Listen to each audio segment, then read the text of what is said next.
जय जगन्नाथ दर्शक बंधु धर्मज्ञान टीवी यूट्यूब चैनल परिवार को आपण मान को स्वागत। जो मित्र माने हमारे चैनल को लाइक शेयर और सब्सक्राइब करि नांती से माने लाइक शेयर और सब्सक्राइब करबा को कदापि भूलंतु नहीं। दर्शक बंधु आज ये कार्यक्रम माध्यम रे आमे आलोचना करिबा स्वामी वशीकरण और स्त्री वशीकरण विषय रे।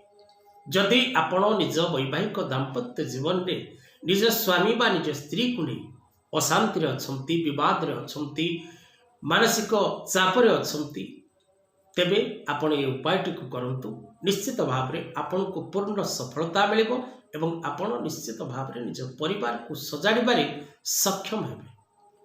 निज स्वामी बा स्त्री को आपण किपरि हाथ मुठारी रखिबे कौन रही उपाय किपरि करिबे निज स्वामी बा स्त्री को आपण वशीभूत स्वामी को निज प्रति बा स्त्री को निज प्रति आकर्षित करिबार कौन रही उपाय ये सब उपाय भक्ति विश्वास और श्रद्धार सहित करिबार आवश्यकता रही।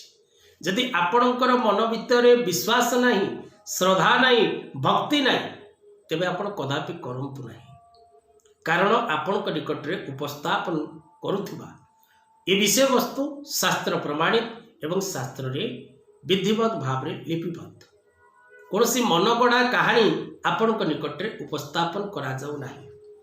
तेणु आपण शास्त्र को जदि विश्वास करती शास्त्र को जदि भरोसा करती तेबे आपण क्रिया करने को चेष्टा करते। तेबे कौन करिवे उपाय सहज एवं सरल उपाय निजे ही करिवे। आपण को प्रथम खंडे कला हलदी 50 ग्राम बा 100 ग्राम बा खंडे हलदी हेले भी खंडे कला हलदी आपण संग्रह करिवे एवं से कला हलदी को शिଳରେ बा खल्लरे भल भाव बाटी देबे।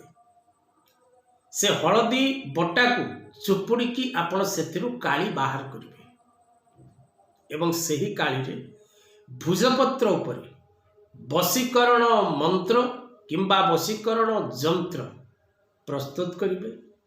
से वशीकरण जंत्र मझिरे उभय स्वामी एवं स्त्री नाम लेखा गोटे षटकोण प्रस्तुत हम दुईटी त्रिभुज ऊपर तल ही रहिबो गोटे षटकोण प्रस्तुत हम से षटकोण मझिरे गोटे त्रिकोणटीए अंकन हम षटकोण उपरे गोटे चतुर्पार्श्व वृत्त गोल रहिबो से वृत्तर चतुर्पार्श्व अष्टदल पद्म रहिबो एवं से जो षडदल मध्य षड त्रिभुज मध्य जो सिंगल त्रिभुजटी छोट त्रिभुजटी थी तारी मझिरे आपण स्वामी स्त्री नाम लिखिबे एवं जेतबेले आपण ताकू लेखि सारिबे गोटे रूपा ताबिज किंबा अष्टधातु ताबिज कवच रे ताकू पुरेइबे एवं ताकू आपण कोनोसी शिव मंदिर रे नै शिवलिंग रे स्पर्श करिबे एवं निजे धारण करिबे।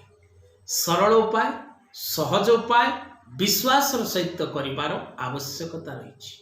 जदि कोनोसी विषय आपन को बुझा न पड़े तेबे तले दिया जाइतिबा नंबर रे जोगाजोग करिवे एवं आपण निजर शंका मीमांसा करि परिबे। तेबे दर्शक बंधु आजिर कथा वस्तु को एठी रखिबा। जय जगन्नाथ।